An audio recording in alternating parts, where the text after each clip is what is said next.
Yo, what is happening? What up? What up? What up? Oh man, Sunday evening. You know how it is. I'm happy to be Yeah, here, but regretting tomorrow because it's back to reality. Work. back. Yeah, you know how that goes. We don't. You know what I'm saying? Uh we don't want to. We don't want to go back to that. I mean, it is what it is. It But is. Hey, I have a certain lifestyle I got to maintain. exactly. Both of us do. That's to Both of do it. us do. Got to My get man, that Blue to Skrilla. the fullest came through. You see, I'm a ride right now. How's everything going, man, brother? What's up, man? We are definitely blessed, man. So, what you got up coming up here pretty soon, as far as projects and events and things coming up? Well, same old, same old. Post production for the film Year of the Rat, and Right. we got the Beats and Barbecue Festival coming in September out here. It's headlined by Raekwon, the Wu Tang Clan. So Oh, okay. that's a Mate, big undertaking right now. So I'm multitasking. I hear that. So yeah, what about you, man? I see you the hardest working man in show business, man. You know what I'm I'm saying? You got trying. short film after short film, a short film in between the short film. You know what I'm saying? Yeah, man, the creative juices has been haunting a brother. So, I've been possessed by Yeah, the ghost of film. So I've been yeah. working. Last weekend, a week ago today, I released my short film, Speed Racer 2. People seem to enjoy it. It's a different take on what I usually do, a lot of horror films and stuff, but you know, it's a childhood cartoon I grew up watching. It was my first anime I was ever introduced to. So give tribute to that. I kind of shot it and edited it in cartoon style, and people seem to like it, man. So I did that. And this weekend, I've been changing some things to the script, throwing some wrinkles in there for I've done it again. Late first act, early second act, I changed things totally around with the actors and actresses. So I'm writing that part, getting it out to everybody. Just solidified the last day of filming. It'll be September 30th here in Hmm. Sacramento between the hours of 2 and 6. So after that, a short wrap party. The film will be done. We'll have some chicken strips and some Kool-Aid. So hot wings. I get some macaroni and cheese from Safeway, and Yes, indeed. Yes, indeed. there will be a wrap. Matter of fact, on the 9th of September, I'll be getting together with Melissa Muganzo over at the spot where we're going to film at, right off of Mhm. Broadway. And we're going to do a soft table read together with the new script. And while I'm there on location, we're going to go ahead and do some storyboarding together in person and get an idea how I want to shoot on the 30th. So I did that today, solidified everything. So I'm excited about that, man. And It sounds exciting. You yeah. know. And then what? Within a couple of weeks, I released it to the press and then Right. out for everybody's consumption to indulge in the latest joint from TLA. And I'm working on doing a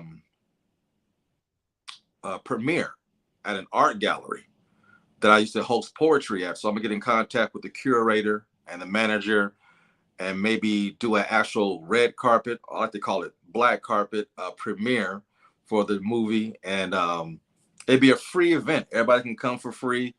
They probably charge you for food and drinks and, to pay for, lights and stuff like that. But it'd be free. I just ask you to bring your cell phone or your devices and afterwards log on and give a quick review of the film. And we'll go from there. That's what's up. That's what's up. Oh, my man came through. Malik the King. Yo, fellas. Definitely can't wait. Hear y'all's take on the movie. Oh, yeah, man. This is Uh, going to be a fantastic spoiler discussion of They Cloned Tyrone. Absolutely. Oh, thanks, brother. By the way, your Speed Racer 2 short was fire. Man, appreciate it, man. Hopefully the song got you hype. The quick edits kept it energetic and fun.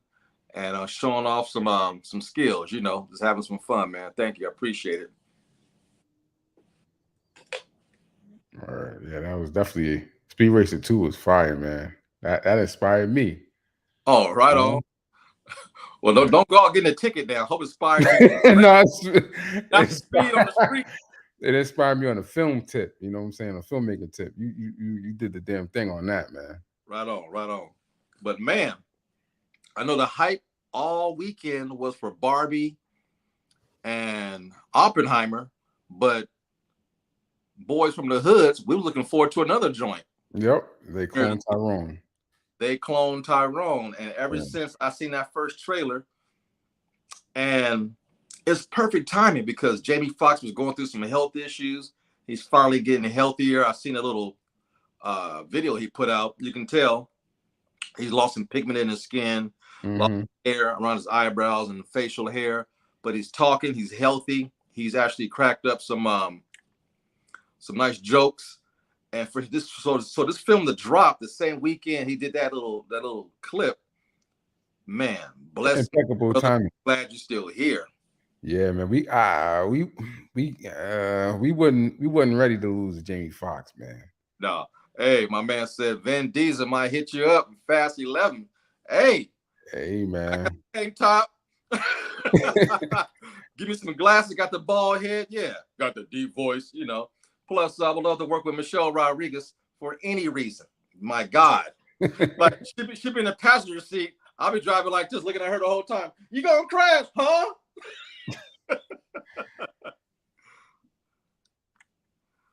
Oh, my man came through. Cinematic. Tennessee. Hey, fellas, I watched the movie today.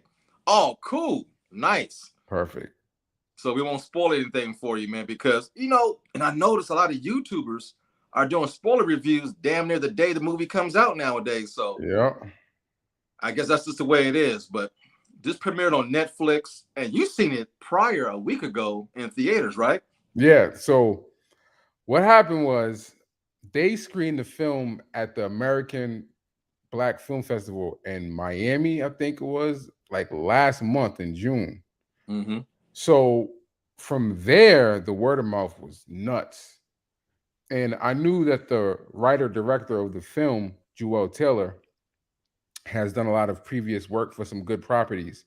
The most recent film that he was involved in was a film called Young Wild Free, which was directed by Tembi Banks.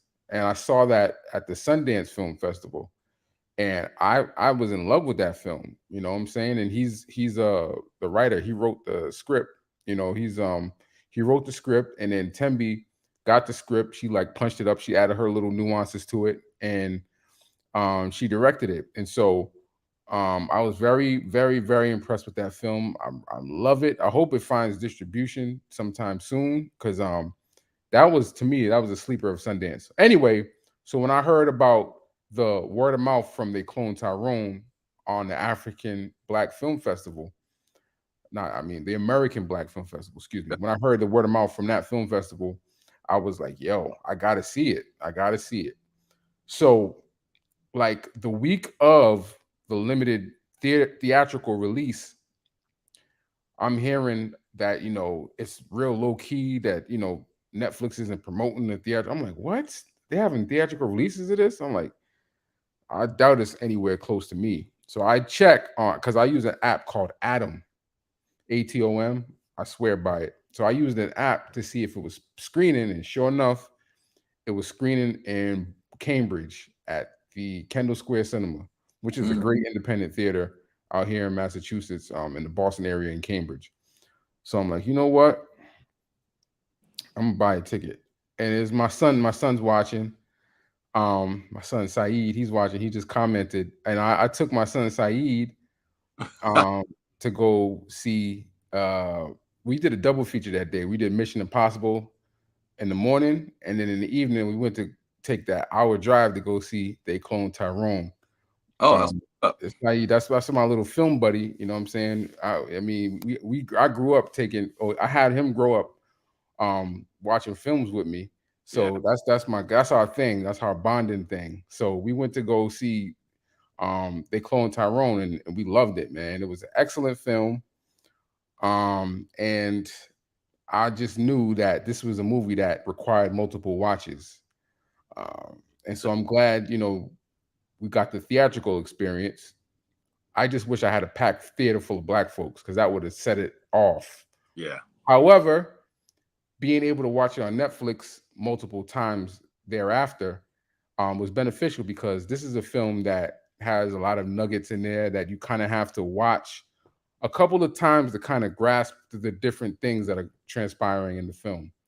And so, you know,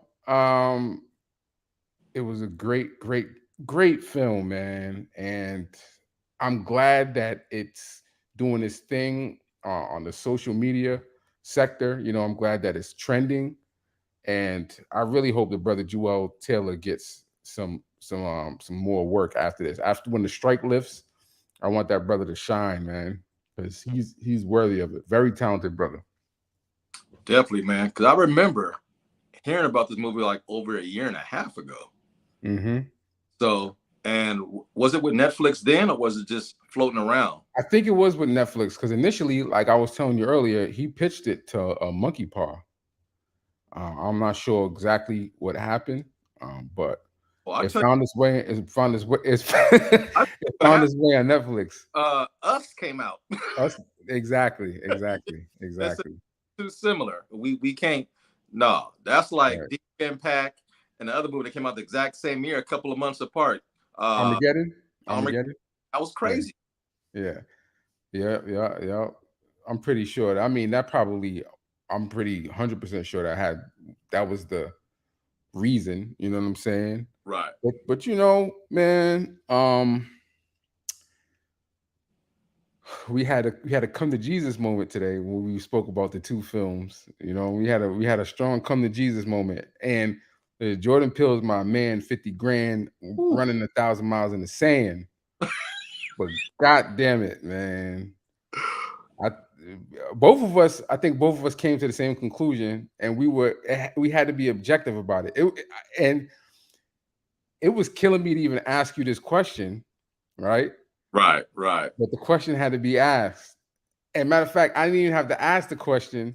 You knew where I was going with it, and your answer kind of, it correlated with my sentiment. So let's talk about it, TJ. Lay it on him, man. Lay it on him. Yeah. Well, to go back with the double back off of what you were saying just now, we were talking on the phone earlier, and I can tell by your cadence, you like, hey man, man, I need an honest answer. And inside, I'm giggling. Go, man. I go, hey, I already know the question. Don't even ask the question.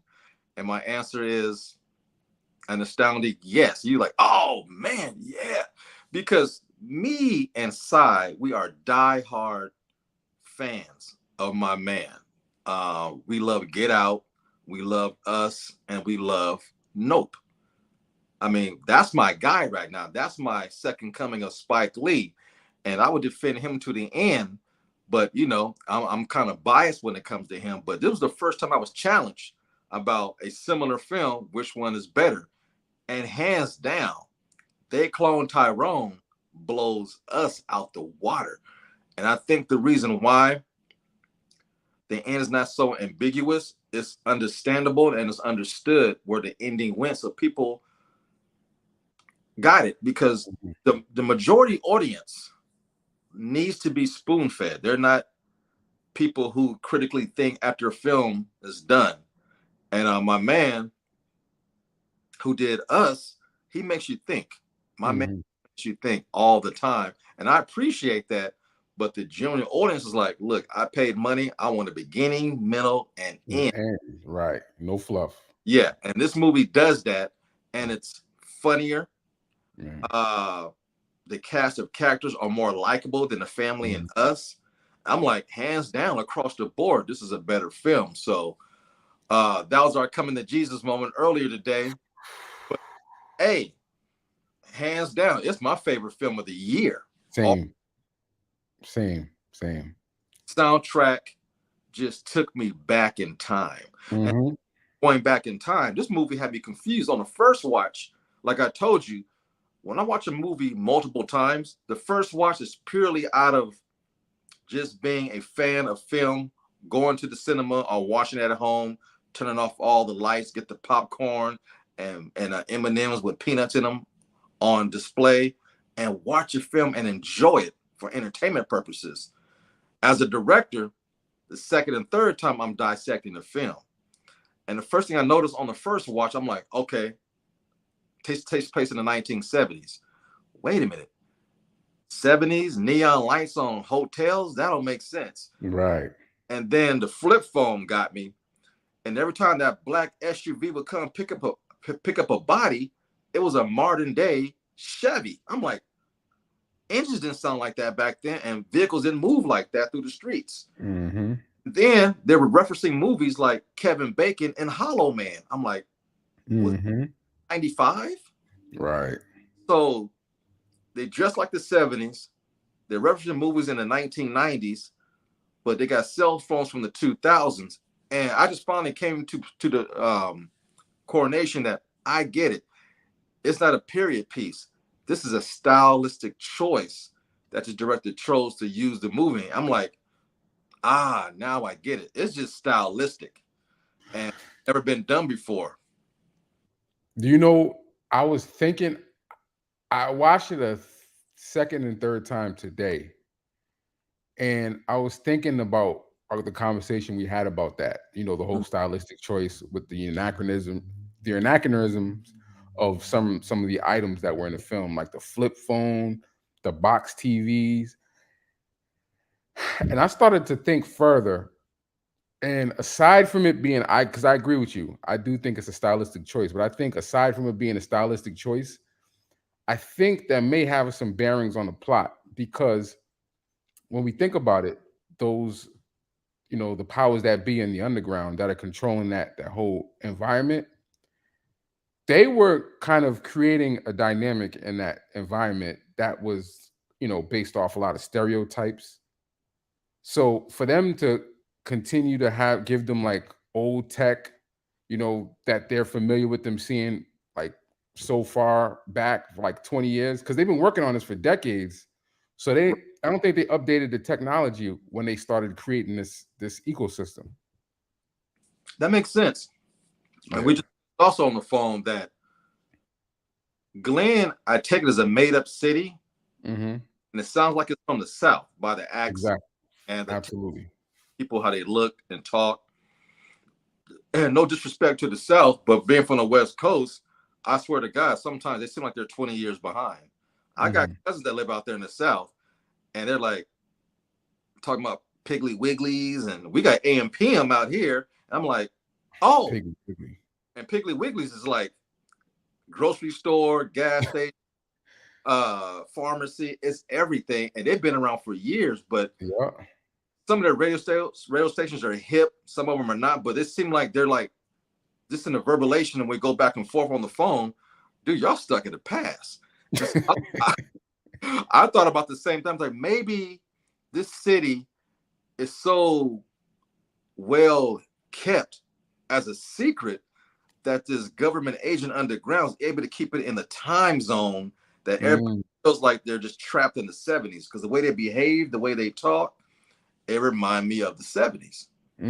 Especially Jamie Foxx's character. Especially, I mean, you had a pimp, and it wasn't winter. He was wearing a full fur coat and leather coat. He even complained about, hey, don't have me come out this coat and slap your ass. Yeah. Come back into my coat while it's still not wrinkled. So, and he had an afro with sideburns. Right. I'm like, that's 70s. 70s for sure. But old girl Yo-Yo, who was a hooker, whatever you want to call it, she dressed like a superhero. She had modern day clothes. Like it didn't look like she was hoeing. It looked like she was just stylistic. Right. Ooh. And John Boyega's character, refresh my memory. Fontaine. He dressed like 90s, early 2000s with the green jacket with the tracks pants. Yeah. And the gold grill. I'm like, he's more, and he had a kind of like a flat top. Yeah, it was like a flat, it was like, that was the hairstyle that he had. That was like a hairstyle. So it was like the flat top with the free form, like locks type of thing. That's kind of like the look that was popular in the early 2000s, like Kendrick Lamar and them. You know what I'm saying? Definitely. So yeah, it was really, there's a lot of detail, man. And speaking of Yo-Yo, that was the most covered up street worker I've ever seen on film. Well, yeah. I mean, which I'm glad, man. They didn't make her body part of her character. Exactly. I mean, she was well shaped, but she had the kind of clothes that accentuate her shape, but it wasn't to the point where it exposed her body. Exactly. Like I said, it looked like a superhero costume. I mean, hey, Black Widow wears shit tighter than that. You know. And another thing I appreciate about this movie, they made each and every single character out of the trio smart and a master at their own craft that aided to the plot of figuring out what was going on. They wasn't dummies. You know. That's a fact. That is a fact. They were very, very, very smart in their own way. And it goes to show you, man. And I had this conversation with my friend a couple of weeks ago. You know what I'm saying? A good friend of mine, he was incarcerated for some time. And he was like, yo, you know, when I went down, man, I met some of the most intelligent, brilliant people there. You know what I'm saying? There's some Rhodes scholars in prison, man. And it's like this movie is a kind of a reflection of that, because essentially these people were in prison. They didn't know it, but they were in prison. But you get to see a lot of their brilliance shine through in certain situations. You know what I'm saying? Right. So yeah, man, a lot of unassuming individuals, they get to show their brilliance, when the time calls for it. You know what I'm saying? You're absolutely right about that, man. My family, a lot of people in my family was in prison, and they said some of the smartest people they met. I mean, they know how to make, electric razors out of scissors and blades, not using electricity to shave. Right. Learn how to make clippers, how to use razor blades, moving together like this. This genius people, tattoo artists, rappers, singers, people who create beats and stuff on bars and brick walls and concrete. Very smart people. A lot of these people read books and damn near had a law degree from reading these books. So the only difference between people in prison and the people on the outs, they just got caught. Exactly. A lot of people in America, white collar, done a lot of devious things. They just didn't get caught and go to prison for it. Correct. And our situation is easy to get caught because, like this movie, people are constantly watching us. Watch. And I thought that was brilliant. The opening scene of the movie, man, after it had the yellow fonts, took me back to the 70s with the music. And on these two blue white eyes on this painting, front and center, then the camera pulls back slowly. You see a guy talking about Michael Jackson and Tupac. He's seen them at the Piggly Wigglies, walked the same, did the same. So they're talking about cloning right there in your subconscious, and it pulls back more. This beautiful sister get out this badass ride. Dude trying to sell her some CD. He's like, die right now. He's like, come on, fuck with me. Then this boy on a bike, and he looks around. Hey, y'all seen Fontaine? Man, take your ass home. I'm like, this movie has me hooked. So much energy in that open shot. That one shot. I mean, I was done. I was sold. In the next clip, they show a young man on a bike, wheels going. I'm like, well, that's a modern day bike. That's not a bike. Exactly. Already had me confused. And then they introduced my man Fontaine lifting weights outside in the alley. I'm like, man, this reminds me of Compton. We had front yards, backyards, and alleyways pumping weight. I'm like, this movie is well shot. I love the camera angles, and I love the character development because it's relatable from where I come from. This is my hood. This is my set. I'm already in love what's happening with this film. Absolutely, man. Oh, and well, I see my son said the thing that made me laugh is the white man with an afro. That was funny when they started. The field experiments. Right. That was deep, man. There he goes. There he goes. What's up, y'all? What's Speaking going of on, man? Afro, Speaking of what? Speaking of afros, yeah, you remember in a movie they had the light skinned dude with the Afro? yeah. I used to have a fur while you playing back when I was 21, man. I had like a Samoan Michael Jackson fur going on. Yeah, that's classic, man. That's classic, man. Yeah. So, But yo, yeah, because that was like to me, not to sound racist or it is what it is. Nowadays in the hoods, what do you see in the ghettos? Indian owned stores, some of them got little afros like us. They try to talk our lingo to relate. And it's not offensive, but sometimes it can be offensive when they treat you bad. But what they showed in that movie was happening to me in the 70s in Compton, except there was Koreans running all the liquor stores and bookie joints. And then nowadays you see the Indians everywhere I go, whether it's Chevron, Shell gas station, Texaco, whatever. You don't see us. The Indians or you see Asians. I mean, it's here in California, every mom and pop burger stand is run by an Asian person. I'm like, Yeah. make burgers? Damn good burgers though. I have to give them props. burgers is off the chain, huh? They followed the recipe well. It's well seasoned, huh? Yeah, well, shit. Here where I'm at, yeah, like you said, the Indians run most of the gas stations and the liquor stores, and the Asians own most of the hair stores. So, like, where the sisters go to buy their hair and all that, and like the pedicure spots, the spas, those are all Asian run. They took billions in dollars from us. But the sad thing is, my mom is a retired beautician. My mom went to beauty school. She did hair. And in the 70s and 80s, she goes, Black people own all the Black products. They used to go to these conferences every year, big old gatherings, and meet and mingle and share products and do things like that. But she goes, early in the 90s, the Asians started taking over with Indian hair and Asian hair. And that was a $1 billion industry that was took right from us. That's deep. Wow. Yeah.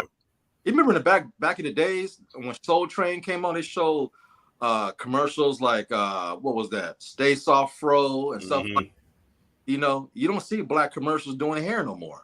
Yeah. It's gone. It's a thing of the past. So I'm jumping in kind of late, so I'm assuming y'all talking about looking from the comment here, the white dudes with the afros in the movie. Yeah, that was one of the things. That's what I was touching on as far as like the whole failed experiment. We didn't get we're jumping around, so we're not going chronologically.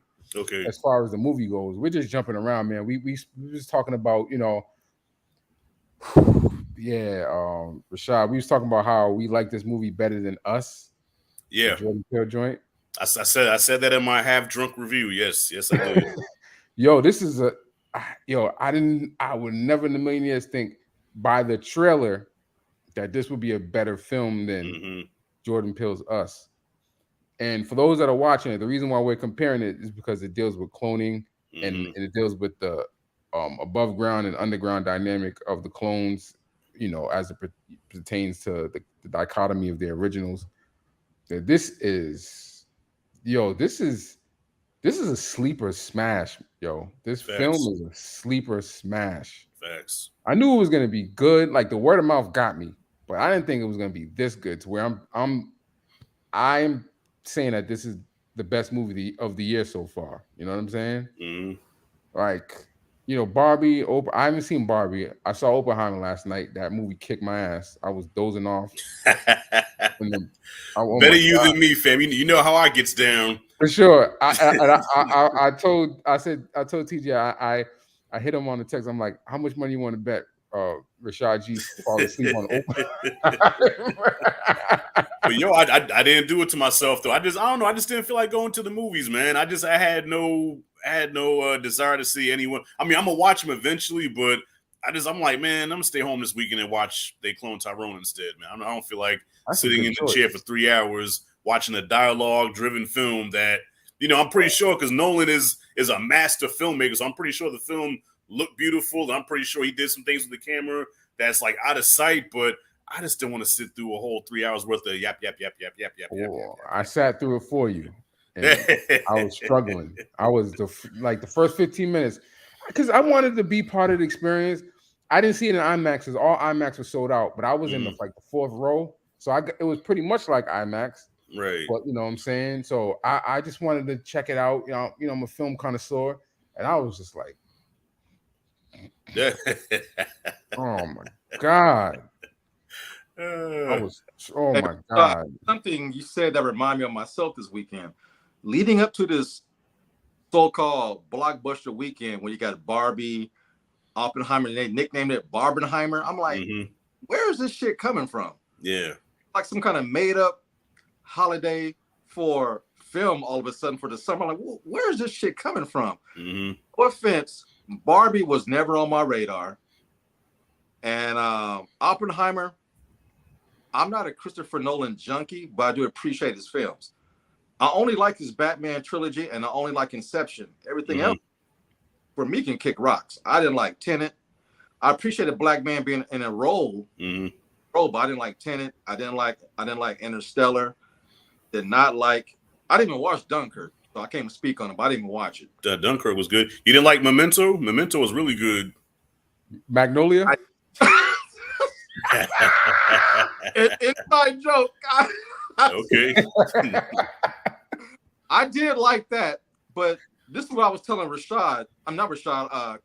Cyrus earlier. I think what happened with Christopher Nolan, I appreciate his first film, like the Dark Knight trilogy, but it seemed like the Dark Knight, all the comic book nerds latched on to him and created a space that I can't stand. Yeah. All of a sudden, you got these nerds that says, well, he's smart, he's intelligent, like, but you ain't. Like, this man, and act like, oh, it went over your head because I watched a review of my man, Rejecting Heroes, right? Rejecting Heroes. Thumbnail was kind of deceiving, you know. He does that. He likes to do the clickbait thing with the thumbnails. Yeah. He did it well with a question mark. So these people all chimed in, just blowing his butt up. I'm like, man, I don't think they watched the video because it's favorable for the movie the whole way through. But they said, go watch Barbie or stick to Marvel. I'm like, did y'all watch the review? This man loved it. Yeah. And that fan base, I can't stand. And that's, I warned him too. I warned him. I said, bro, be ready. They're about to come at you with razor blades and lemon juice. So just be ready, bro. And I want to do that on YouTube. I get it. I don't have time for that, but it's just like going to a comic book movie or a Nolan film. Around it, all they do is cackle and talk. I'm like, well, y'all shut the fuck up. Yeah. I'm gonna watch the movie, and then if you don't agree with anything, they attack you. And then I don't know if you want to attack, but if you start name calling and trying to question my intelligence, all right, man, y'all can go to hell, kick rocks. Yeah, that's the thing. Like, it's one thing to have a healthy debate on the film. Like, I mean, because, bro, Blacktastic, me and you disagree on quite a few films. You know what I'm saying? Right. But it's always a healthy conversation. You know what I'm saying? At the end of the day, I respect your opinion, you respect mine. But then when you start getting personal, you know what I'm saying? Like, yeah, man, go back to your Nightmare on Elm Street, you fake motherfucker, And it's like, well, damn, we're talking about a piece of fiction here made by somebody else. Why are you making this personal? And man, I can tell you some of the things that's been said to me over the years doing this. You have to have thick skin to do YouTube, bro, because people will make you question whether it was, did God make a mistake when I was born? You know what I'm saying? Like, that's how bad they come at you. Like, damn, it's like that. Shows you they have a life and they become part of this cult, if you ask me. Yeah. And all they have is YouTube to express it. They don't have a life outside of YouTube. Right. That's how I look at it. And the last few years, man, the theater experience ain't what it used to be. It's too pricey. Right. They don't have film etiquette. They got their phones on. They're talking through all the trailers. And, parents don't talk to their kids when they're doing something stupid. Like 2 weeks ago, I was sitting next to this family. It was a big family, probably about 7 of them in a row. But the parents was at the far end. And the kid was throwing popcorn. One hit me. I was like, hey. I'm sorry. And I looked at their parents. The parents was like, oh, I'm like. Hey, yo, you know it's serious when you pause with it. Hey. He just keep it there. That's all a black man got to do. Yeah, Hey, and you got to look at him. the rest of the time, I mean, Yeah.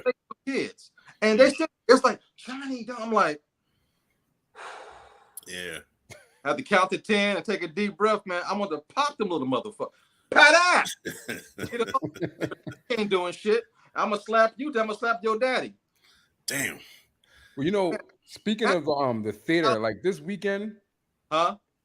Speaking of the theaters, this weekend, you know, it was a theme that a lot of people were wearing pink to go see Barbie. Oh my god! One thing I didn't expect though was for cats to be wearing suits to the theater to watch Oppenheimer. I'm dead serious. There was a group of like young men, couldn't be no more than 19, 20, no older than 19, 20. They was wearing suits to the theater to watch. It was weird. I didn't expect different. that. That's different. Yeah, I've that. never wore a suit to a theater before. No. That's different. No, I ain't gonna lie. Me and my girlfriend twice. What happened? I was dating this girl. She looked like a damn model, but we was all into the film experience. Opening day of Juice, we went decked out. And man, you know, she had a little dress on, had my little green suit, looking like Moore's Day in the time. Okay. Had a titty ass tie with the piano keys on it. Okay. And I was that's as 90s as you can get. Okay. Do you have a picture from that night? Huh? You have a picture from that night? No, I don't, man. Oh man. Back then, no one had cameras around, you know. Right. But boy, yeah, you know, I had my little Bobby Brown little part in there. Hey, touch your hair to my yes. Jerome, give me a mirror. Word up. So the fact that some young men dress properly, I think that's kind of cool. So the whole weekend wasn't a bad experience, but it seemed like Hollywood, since the movies have been so bad this summer, like this weekend was the last weekend for Hollywood to redeem themselves. And I think the people who love, quote unquote, Hollywood showed up and showed out. I was talking to a friend of mine. She's a white woman in her late 40s. She used to babysit my kids when they was in what do you call that, after school program. And she's a white woman. And her sister bought tickets for her and her nieces to go see Barbie. And she hated it. At TJ, men were dressed up like Ken and Barbie. I'm like, well, really? To hear that from an older white woman kind of shocked me, because she said she hated the film. Oh, wow. With dressing up. So it wasn't like it's a black and white thing or a woke thing. Hey, some people just didn't like the whole atmosphere of Barbie. Well, Q, for what Q told me, Q said there's a lot of wokeness in there, especially in the third act. So he said that there was some good comedy in there somewhat. Wasn't a terrible movie, but he said if you're against the whole woke shit, you know what I'm saying, it's not gonna be a type of movie, because it gets to a part where it's like women don't need men, like on that tip, you know. Yeah, I heard about it. I heard a couple of reviews because Double Toasted said some things about it. Yeah. And here's a demographic for the people who won't like this movie. He said if you're a Fox News guy, if you're that, I'm like, okay, that says a whole lot. Right. So I can wait to see it. And my daughter didn't want to see it, then cool. I'm not going to worry about it. Yeah. And I'd rather sometimes do my protests and not giving these movies my money and stay home and support some true black art, you know. Like They Cloned Tyrone. It is a shame. It only got a limited release. And so I'm watching it and I'm like, how come this did not get a good release, man? Thank you. And I wanted to bring that up, man, because this is one of those movies that would be conducive to a great theater communal vibe. This would, oh my God, this would be an incredible communal theater moment. I mean, it was my son and I, and it was a older lady in the theater, and it was just us three. Damn. Oh, wow. And the lady was laughing. You know, she really enjoyed the film. My son and I enjoyed the film. I just wish I was in a theater full of black people.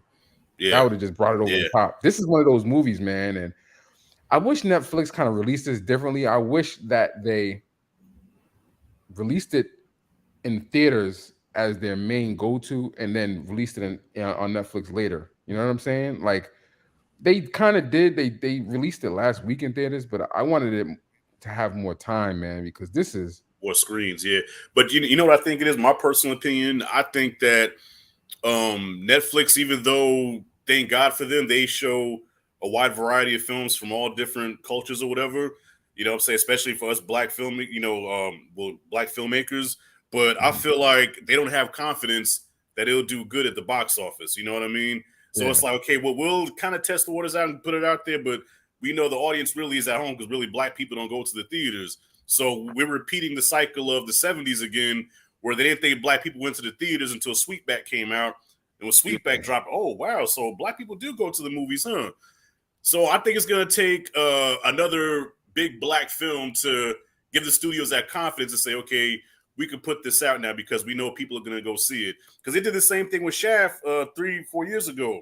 Yep. You know, Shaft got a limited release. And then after that weekend, put it right on Netflix.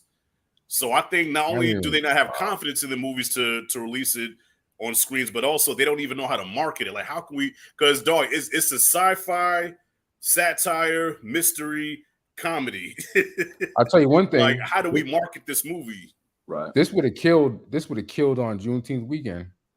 Facts. But instead we got the blackening, which the blackening was cool, but they could have did with these two films what they did with Oppenheimer and Barbie. Yeah. They could have figured it out. Yeah. Yeah. But you know, Netflix has become another studio. And like, you got to remember, throughout the 90s, studios had allocated money. Like I told my man, it's kind of like welfare and food stamps. Section in a movie studio for black films. Okay, black director, black cast, we'll give them the welfare treatment. You got about $17 million. We're going to put you in theaters. Mostly only people like Lionsgate pick these films up as distributors. Right. Notice that? Right. Yeah. It's never Paramount and nothing. Small ones, Lionsgate, some other ones. Samuel Goldwyn. And usually we made enough. New Line Cinema. Yeah. I think they used to. We make enough money to break even. It's not losing money, but now studios won't even take a chance on us because we're not so-called profitable, except for Ryan Coogler's Black Panther. Or unless you're Jordan Peele. You know, Jordan Peele's the only one that they'll say, like, oh, well, it's a Jordan Peele movie. Yeah, you know, no diss to Jordan Peele, but I can't relate to a lot of his shit, man. But besides Get Out, you know, Us was like a head scratcher. That movie was so pretentious, it was ridiculous. And then Nope. Damn. Nah. G. A lot of people feel that way. And then Jordan Peele, in my opinion, kind of lost the black audience. And the Nope. Now, the others still go out and support him and spend the money, but Jordan Peele, he can pull in a wide audience, whereas other directors can't. And we need other people to come and watch our movies. Right. But I purposely watched a whole bunch of reviews on They Cloned Tyrone by white people, and they loved it. Yeah. It's a good film. Yeah, it's one of those rare films that it's like black people, we relate to it. You know, it's like, damn, we live that life, but at the same time, you got some movies that are so black that only black people can appreciate it, like The Blackening. You know, if you watch The Blackening with white folks, they're sitting there like, dude, I don't get it. You know, but They Cloned Tyrone is one of those rare movies where white people can appreciate it because it just has a wider appeal. You know, and not to mention those three performances by the three leads. Holy shit! Like all three of them knocked it out the fucking park, man. Killed it. Shout out to my ex-girlfriend Tiana Paris, man. Did her thing. I say ex because she got a nigga now and they got a baby together. So, you know, we ain't together no more. She told me to tell you hi because she's like, oh, you gonna be on a live stream with Rashid? Tell him I said hi. I ain't telling him nothing else. You stop smiling, motherfucker. Oh shit. I'll be like Jamie Foxx. Jamie Foxx said some of the funniest shit in there. What did he say when they was about to go to church? He says, "Nah, I can't go to church." Nah, he said, "Me and Jesus ain't been right since I pimped out a hoe named Mary." He has some classy man. How we gonna get in there? What, feed 5-4 for him and blow them motherfuckers? That's what I'm saying, yo. This movie would have killed in a theater full of black folks, man. I believe that. You got two major leads to help market the film, John Boyega and Fox. So, and Homegirl, she's in Marvel movies. So you have he's just came off The Woman King. You know what I'm saying? Yeah. You know what I'm saying? Like this. Tiana Paris is in The Woman King. No, John Boyega was in the movie. John Boyega. Oh, yeah. Okay. Yeah. You know I don't know, man. It seemed like it was shelved and waited of all weekends this weekend to release it. I'm like, okay, well, but it's doing good on Netflix. I mean, it's in the top 1. In the top 10. Mm-hmm. Yeah. Following for sure. Yeah. I just feel like studios don't really have confidence in black films to make money. You know what I'm saying?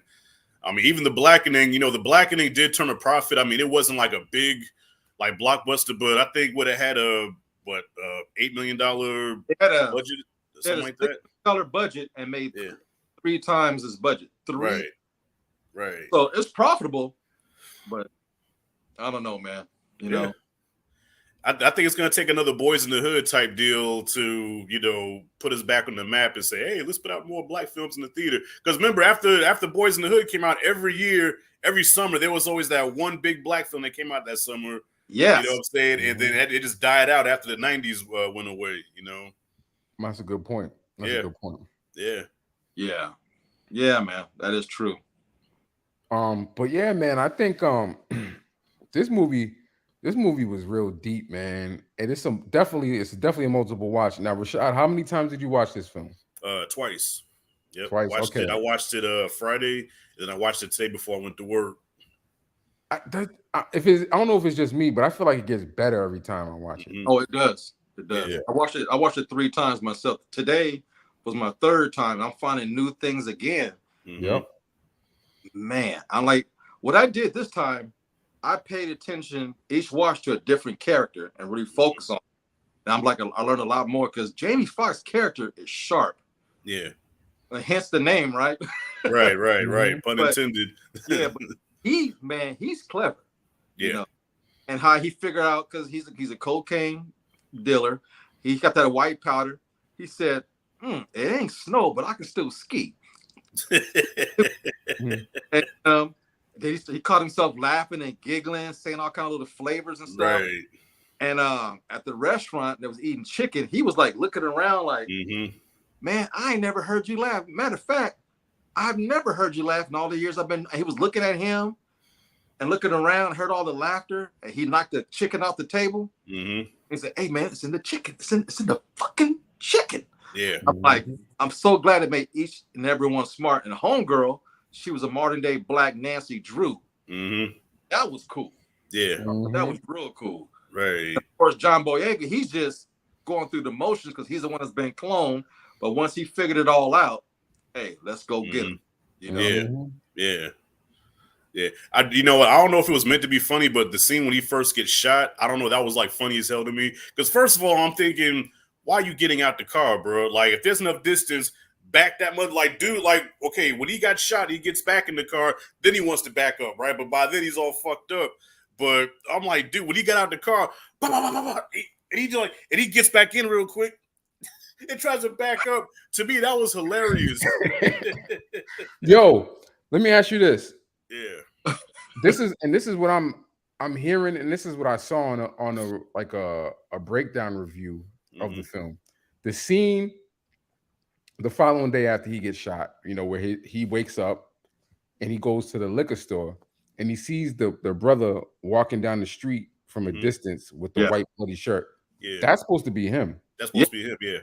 Like, so I guess that's him walking from the wounds, from the bullet. Right. So somehow I guess he kind of escaped. That's why the van came and scooped him up. Because they already put the clone out there. Yeah. That's crazy. Yeah. I was wondering, because I'm thinking that his body he just died, but he actually survived. His clone actually, like the original, actually survived. Right. That's deep. Which is kind of because, that kind of goes against, because don't they transfer your consciousness to the next body right before they, because the clones are like, they're encased or whatever, right? And then kind of like Avatar, they transfer their consciousness to the next body, so they wake up. That's how they're aware of who they are, but not knowing that they died, though, right? I'm thinking it was either that or they have like a pre-recorded kind of program that they plug into the clones before they send them out. But how many of you guys seen Black Dynamite? Oh yeah. I thought about Black Dynamite. I thought about Black Dynamite when I watched Did the you movie. see the malt liquor? You see what it said? Anaconda? Yeah, it said Anaconda. Yeah. That's Yep. I wonder. I caught that. Yeah. I'm like, I said, oh shit. Anaconda malt liquor gives you woo. Yeah, so they have Anaconda malt liquor in this film. That was dope. So Black Dynamite's canon, basically. It must be. It Hell must yeah. be. Yeah. Also, it's definitely a homage. Like when he faked his death, they couldn't transfer his conscience either. So that's another scene where he wasn't dead when he got shot, and then he faked his death, so he still knew what to do and who he was. Right. Yeah. It might be a plot hole. I don't know, or maybe that's just how it works. I'm not sure. I mean, no movies without sin. There's always a plot hole somewhere. The best of them do it. You know what I mean? Oh yeah, every single one of them got them. Yeah. But so speaking of Black Dynamite, another reason I thought about the movie was because the whole thing is they're poisoning us through chicken and church and the grape drink, the communion in church. So just like that, in Black Dynamite, remember the Anaconda malt liquor shrunk, black men's dicks. Yeah. You know what I'm saying? It was used to emasculate us, you know what I'm saying? So I'm like, oh, okay, so yeah, I guess Black Dynamite is canon. Yeah. Need to bring in Michael J. White in the sequel then. Something. That would be dope. That would be real dope. This is sequel worthy. Yeah. Now, I think the ending, and speaking of the ending, I know we're jumping around. So we all agree that's the original Tyrone at the very end of the film, and he's the original person that he cloned from. I guess. Well, I thought the original was the old man, but his name wasn't Tyrone. His name wasn't Tyrone. Yeah, he was the original. So the way I took it is John Boyega can't die because no matter how many times you kill him, he's always going to have a clone somewhere. So I guess hence the name They Cloned Tyrone. So Tyrone really is a nobody. It's just another variant of him because the original host was the old guy and he just kept cloning and cloning and cloning. Right. So no matter what, you can't kill him. So that's what I got out of it. Yeah, the movie makes you definitely think. Yeah. Man. So, Tyrone was just another dope boy, but you kill Tyrone, there's going to be another one. Right. Right. Yeah. So, like, my favorite act is the first act and the second act. The third act got a little cartoonish. I didn't mind it. So funny. It kind of reminded me a lot of Undercover Brother, the whole underground layer. Right. And it got real kind of silly, but it was funny as hell. So it was because even when it was fighting, dude running around knocking people off mopeds and little scooters. My man on the phone, hey, man, come through, man, bring the shorties. I'm like, man, this has gotten silly. Right. But still, we won. We actually won. It felt good. Yeah. And they picked the right guy to play the villain too, Kiefer Sutherland. Because it's funny, I was just watching Lost Boys the other night. And I'm like, oh, they got David in here as the main villain. That's perfect.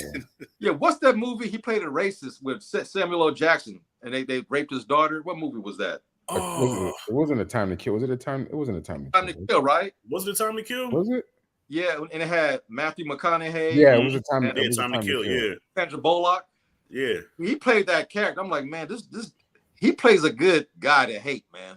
Well, I heard in real life he's, a lot. I heard actors complain about him, how he's difficult on set and he's kind of a douchebag. I've heard actors say some things about him. So perfect. Well, I tell you what, it worked for this film. Yeah. Now,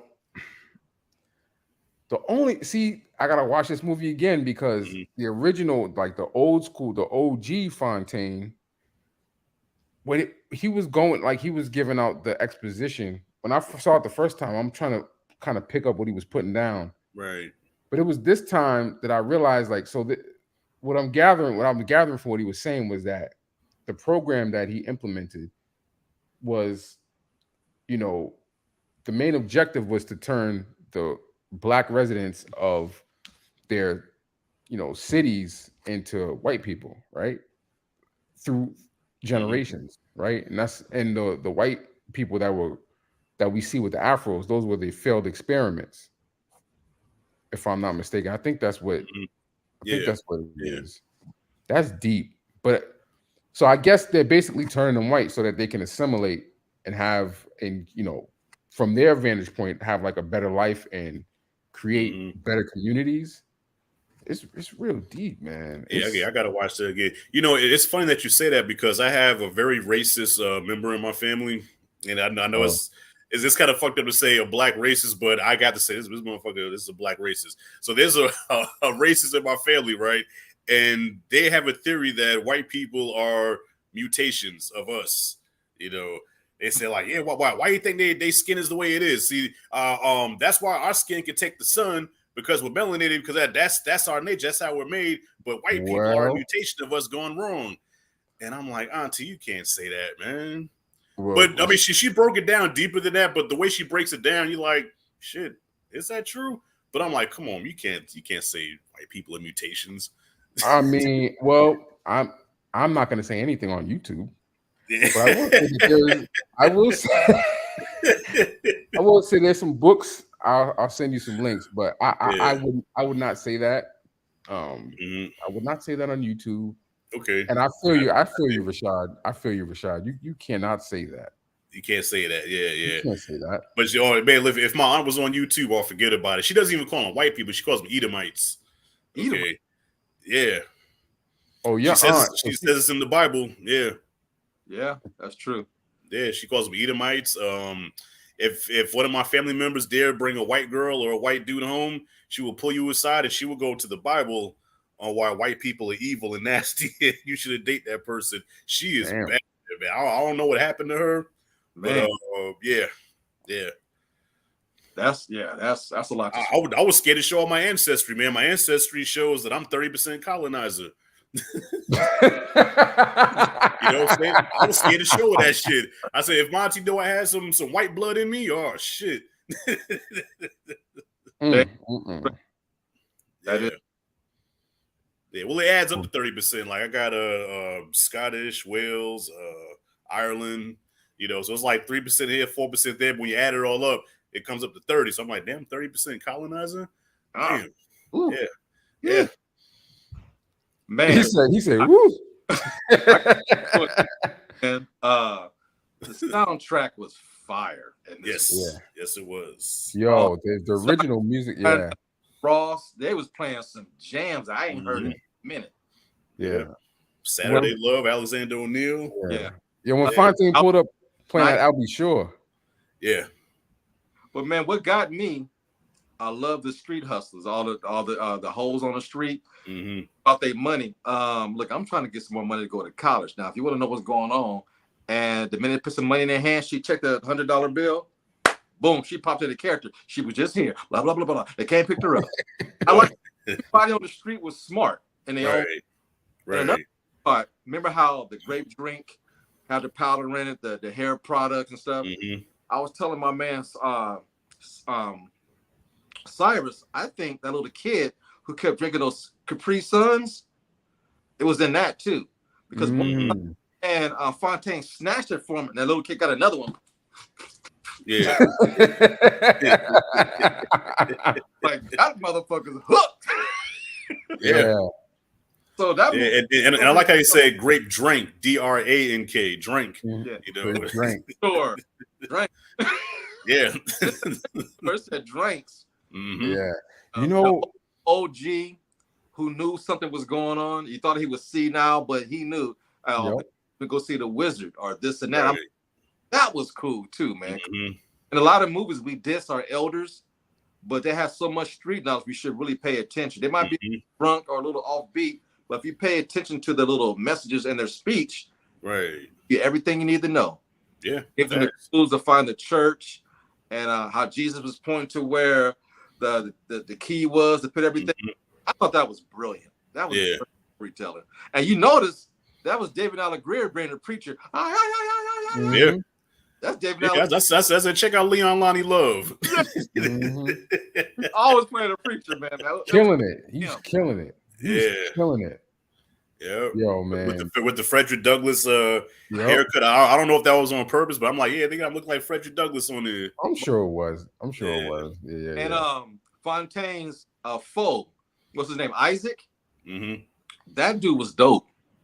Mm-hmm. I like his introduction. He was shaving. I thought he was maybe a blue collar worker, but when he was like, oh no, this motherfucker's he's a gangster. Yeah. Mm-hmm. Yeah. Man, no joking. Homeboy got shot. He ran over homeboy's leg. Mm-hmm. Take it to the got money from him. Yeah. I thought that was cool. Absolutely. Man. Correct me if I'm wrong. Was that Back That Ass Up they was playing in church? Yes. It was dancing too. Yes. Yep. I said, what the hell? Like my man said, hey, I ain't been to church in a minute, but something ain't right. Something ain't right. Mm-hmm. Look, I mean, I haven't been to church in a while, bro, but when I used to go to church, yeah, it was starting to get a little secular. You know, it was starting to get a little worldly. Where the dresses started getting shorter on the girls, and clothes started getting tighter fitted. You know what I'm saying? And it was, I'm like, okay, church is getting a little provocative here. What the hell's going on? Now the preachers are cursing and shit. Yeah. And I was telling my man Simon, my favorite part of the movie, our favorite scene, when it was coming down the street with all the cars, and my man was on top. They was giving dap. Y'all had their guns like this. That was powerful, man. Yeah. Most movies they send like a small little brigade to go down there and fight. No, they brought the whole neighborhood. Oh yeah. Went in there and bum rushed and took over. I love that, man. That was good. Wishful thinking, man. If only we could really do that, right? Right. If we come together, we can. But for some, it can never come together. I would never understand that, man. Nope. Never understand that. Every race, but us. Yeah, sad, man. I mean, that's how we were programmed over the years, man. Caught myself. I need to stop eating fried chicken. Might be something in it. Shit. Yo, I really believe they're sending some this that KFC cup. Del Taco. Shit! I heard Del Taco we got that out here. I heard Del Taco was banging. Yeah, we ain't got that here on the East Coast. Feeling fine, Lewis. We drinking some of that grape drink. Yeah, man. That movie is dropping some nuggets, man, because I really do think that they put stuff in our food for real. Oh yeah. So, you know what I'm saying? Especially fish. What's that one fish that's man-made from Asia? Oh, tilapia. Tilapia. Man, that's not a real fish. Mm-hmm. It's a man-made fish. Yeah. Made in a farm. And it's in every black supermarket. It's the cheapest thing you buy. Mm-hmm. It comes in a nice little, every black folk I know now, they gave up catfish, but now they get. My mom swears by that stuff, and I told her as a mom stuff ain't good for y'all, boy. You don't know what you're talking about. So yeah, she every other day, man, fish and grits. She makes that. Yeah. But yeah, they use the church. Even malt liquor. Like, how many people do you know that live in the suburbs or people with money drink malt liquor? Only people drink malt liquor is people in the hood. Mm-hmm. And you know what I'm saying? Have it for breakfast, Mm-hmm. That goes to you. I thought it was dope. I thought homeboy actually brought him a pizza over, and he opened it up. I'm like, oh, that's genius. Yeah. Now, when I first saw the movie, I'm thinking like it was like a time loop. You know what I'm saying? Like kind of like a Groundhog Day thing, and it kind of was. But after Fontaine got shot and killed, and he woke up the next day, I'm like, hold up, what's going on here? Yeah. You know what I'm saying? Like it's captivating storytelling, man. When that happened, I was hooked.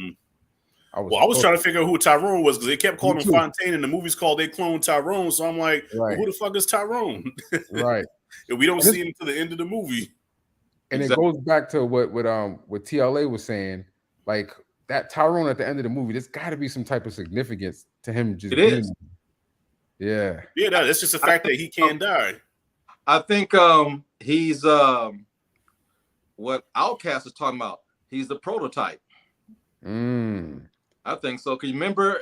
Quick shout out to I'll Buy the Popcorn came through. Hey everyone. Oh, what's up, fam?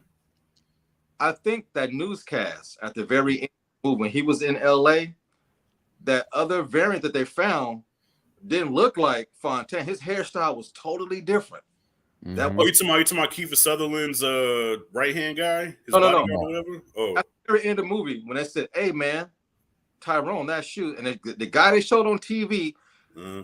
I thought it was a Glenn, but you listen to it when they said the city. Somebody started coughing in the background, and you couldn't hear the city.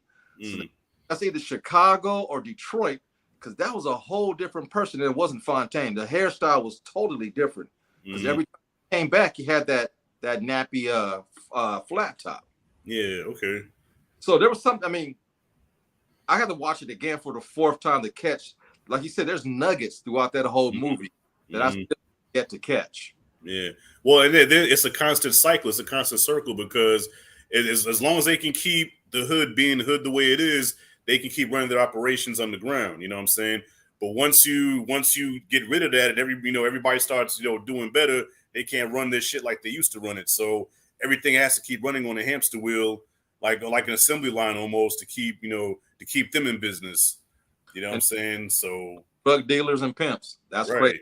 Right. So no matter, so you kill one, guess what? Another one will emerge. You're never gonna get rid of them.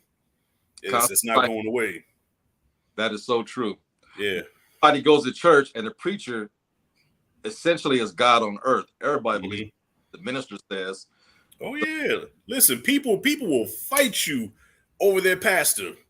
Like especially here in the South, if the pastor says something, it's law.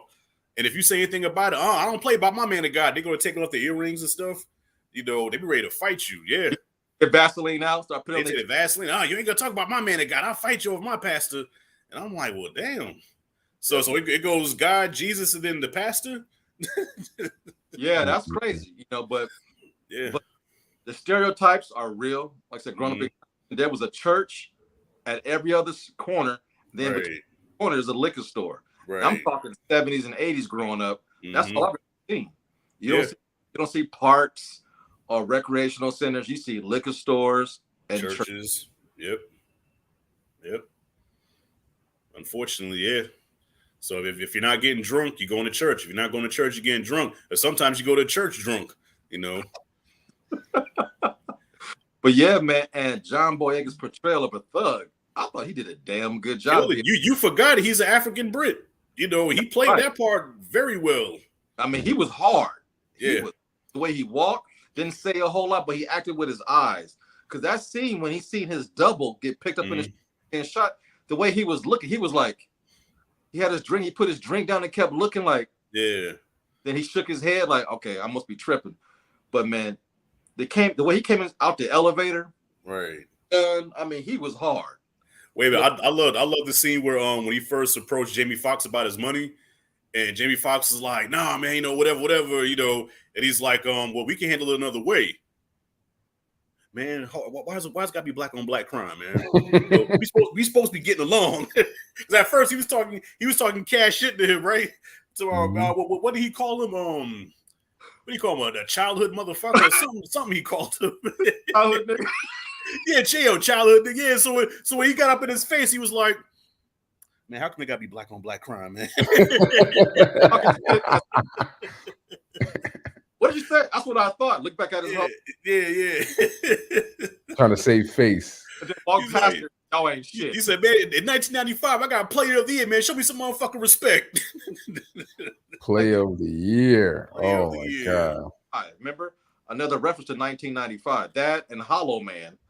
So, Hollow Man, yeah. Okay, so what was the connection with Hollow Man? Like, I know they brought up Hollow Man for a reason. Twice. Well, remember, he said, hey, did you see me last night? So I didn't see me. I mean, not like that, but did you physically see me? Like, literally. She goes, yeah. What are you, Kevin Bacon? What are you, Hollow Man all of a sudden? I can see you. Reference that I can see your ass. Okay. I thought it was like some deep connection to the movie. I'm like, okay, what does that have to do with Hollow Man? Okay. I guess they all like the movie. Most black folks like that movie, I guess. But what in the restaurant who was eating chicken, how they made him laugh, they go, hey, one thing I know for sure, your ass is dead. The ground, 10 feet deep. Then she said, but yeah, but at the same time, your ass is here. They all started laughing. And remember, she went complain, my drink is flat. She started sucking on it. I was like, oh, God. Yeah.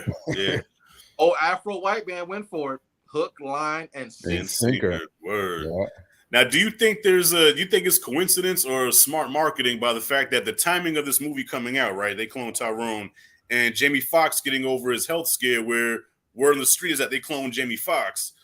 So I'm like, damn, is that just smart marketing, or is that like just life imitating art? You know what I'm saying? Man, I'm stuck. I have no clue, but they should have ran with that.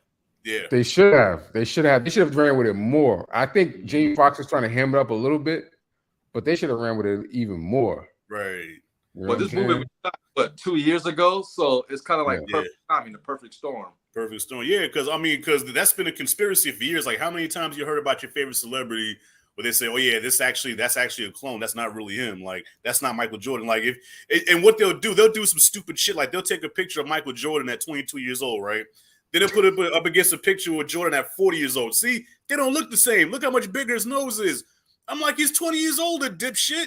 Yeah. Who the hell looks exactly the same after 20 years? If you put my face next to mine when I started YouTube, you think I was a damn clone. My face was, I had a baby face. I was all skinny and shit. And you put me next to 2017 Rashad G, you'd be like, nah, that's a clone. Nah, it's called weight gain. That's an expansion. I know they get wider. They're wide enough as is. Right. They widen out as you gain weight. So that was another thing genius about this movie is the fact that they made like a satire of the whole cloning thing, because that's been a conspiracy theory for years about people being cloned. Right. And that person's not actually that person. Like, I heard Eminem, I heard Michael Jordan, just recently Jamie Foxx said as a clone. Like almost any celebrity you can think of. Spike Lee, they said was a clone. That's ridiculous, man. People have no, man, people just so, yeah, like they listen to everything that's on media. Mm-hmm. That's the problem. Yeah, man. Like, what do you like? Come on, like that Jamie Foxx video that just came out. Mm-hmm. I mean, the man was just like confined to a hospital. Right. Like, he's not gonna have all of his, like, you know, his melanin is not gonna be the way it was. He's been inside for a long time. Yeah. You know what I'm saying? People saying, "Oh, look at the shape of his head." I'm like, people do not understand like lenses. Right. Like, he's on a phone lens, and they're comparing it to a picture where he took on a red carpet. I mean, there's two different lenses. Focal lengths change, you know, based off what kind of lens you're using. People are dumb, man. Yeah. Well, people, they fall for the okie, man, all the time. And, you know, this man just came back from a life-threatening disease or situation. I'm glad he's still here. And find some reason to make videos about him just for content. And that's bait. Yeah. You know, it's kind of fucked up. But hey, in this movie, Jamie Foxx is still running. This dude with all them rings on his finger, the way he was walking and talking. When he got trapped inside the van and started taking a hit, motherfucker was like, help. And the hair salon, like, we gotta go. Yeah. And with his gun and had that big old shawl on, like, you might want to pull it to the side and show your gun, homeboy. Well, why did they wait so long to release the movie, though? Because, like you said, this was supposed to came out 2 years ago. So why did they wait so long to release it? I think because the content is so heavy. I mean, we talk about white people cloning black folks in the hood. Yeah. That's a tough sell for it. And I think that's what held it back for so long. But I'm glad it finally came out. Yeah, well, I hope this doesn't hurt Tiana Paris's career, because, you know, she's Disney now, you know what I'm saying? And Disney wants you to be without spot or blemish. So the fact that she plays a potty mouth you know what I'm saying? I don't know how that's going to go over with the executives over there. Like, because the Marvels, they're supposed to market towards, you know, preteen to teenage girls, you know. But if you're like, well, how can we market this? And she's just played a hoe in this movie. You know, they want you to be squeaky clean at Disney. So I wonder how that's gonna play out over there. Because Disney don't show her range. I mean, and Chirac, she showed range. Yeah. This movie, I mean, she chewed up every scene she was in. She probably saw every scene she was in. Right. She was hilarious. She was right. Like I said, her outfit. Her wig was on point. She was. I love the purple and blue lipstick. She was rocking that. Yeah. Damn, rocking that. Yeah. And And when the elevator opened up, they all had their guns. Man, they looked like superheroes to me. Yeah. Even when she took the wig off, she showed her braids like that. That's some real shit. You know what I'm saying?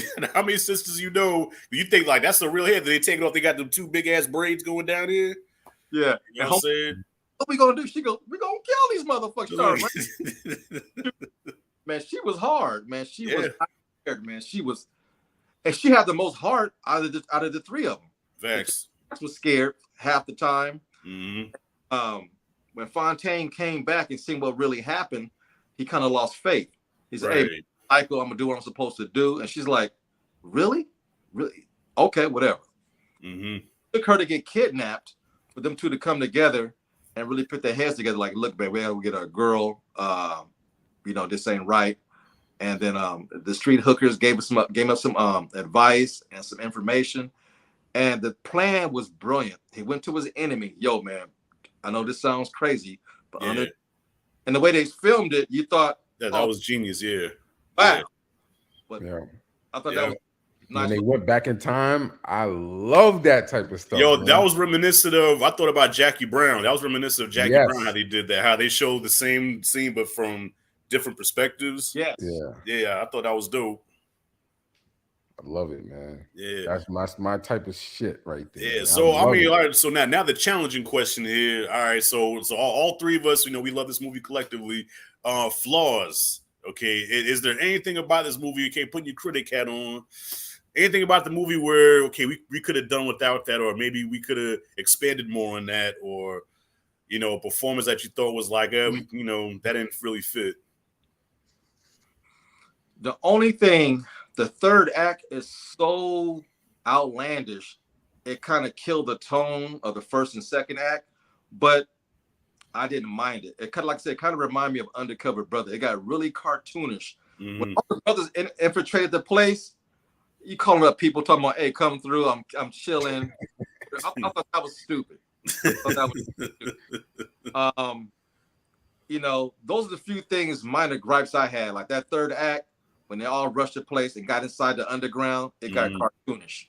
But they brought it back with that end. The ending really brought it back for me. But that's what I love that ending. Gripes. Yeah. My gripe is when I was in the theater, man, I didn't want this movie to end. It was the opposite of Oppenheimer. Now, just to clarify, I thought Oppenheimer was a solid film. Mm-hmm. But I wanted that motherfucker to wrap up. Wrap up, B. Yeah, wrap it. Exactly. They Cloned Tyrone. I didn't want this movie to end, man. Yeah. And the reason for that is I think there's so much you can do with this canon. You know what I'm saying? Mm-hmm. There's so much they could do, man. They can do a lot. They can do a series. They can do some sequels. I know TJ does. He's not a fan of sequels, but this is sequel worthy. What did my man Malik the King say? Not gonna lie, I was worried when I first saw the trailer. I thought it was gonna be a movie where the lead is a negative start. Yes, right. Absolutely. Yeah, they and I love it. Yeah. The marketing threw you off, but to make them all intelligent and smart and crafty, right? Man, it brought joy to my heart, man, because she was trying to retire. She was trying to Memphis. And she was trying to be a better person. She wanted to work for the New York Post. Right. Now, Jamie Foxx's character with Charles, who knows what he was ever going to be. For life, I don't know. Yeah. Then what held my man back, Fontaine, he thought he was taking care of his mother and he was grieving the death of his little brother. So it kept a cycle that had him, spiraling out of control. But, man, to take a pimp, a hoe, and the drug dealer and make them superheroes, brilliant. Right. Genius, Yeah. That's one of the problems I had with the blackening was even though I did enjoy it somewhat, I thought it was entertaining, but it's like they took like every black stereotype and put it in that movie and almost made it buffoonish. You know what I'm saying? Yeah. I don't want to use the word embarrassed, but I'm like, God, why do you got to show us like that, man? You know what I'm saying? Not all of us drink extra sweet Kool-Aid, not all of us know how to play spades. Most of us do. But you know what I'm saying? They just take all them damn stereotypes and I'm like, damn. But see, with this one, like you said, they take the stereotypes and they flip the script and make it, well, you know what? Yeah, she a hoe, but guess what? She's intelligent. She will think you under the table. You know what I'm saying? Okay, this dude's a pimp, but guess what? He's very clever and sharp. You know what I'm saying? He can hang with the best of them. You know, he was the eyes of the street. Hey, right. What are you, a ghost? A Christmas past? Your ass got shot last night. Yeah. You know that shit. He's like, hey man, I ain't going crazy.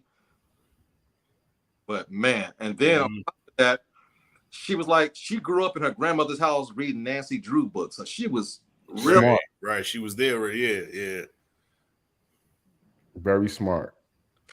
Okay, I'll buy the Parker and say I'm going to need to check it out in the next few days. Have a great night, guys. Oh, Lord, so she was listening to the spoilers. Oh yeah, well, sorry in advance. Damn. We'll make it up to you.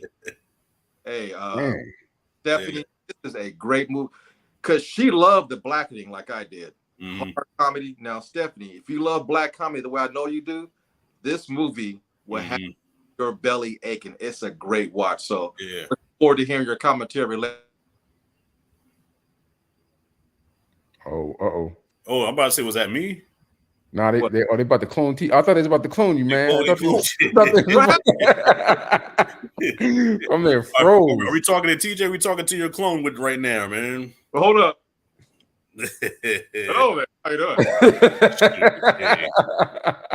Tally ho now. Cheese and crumpets.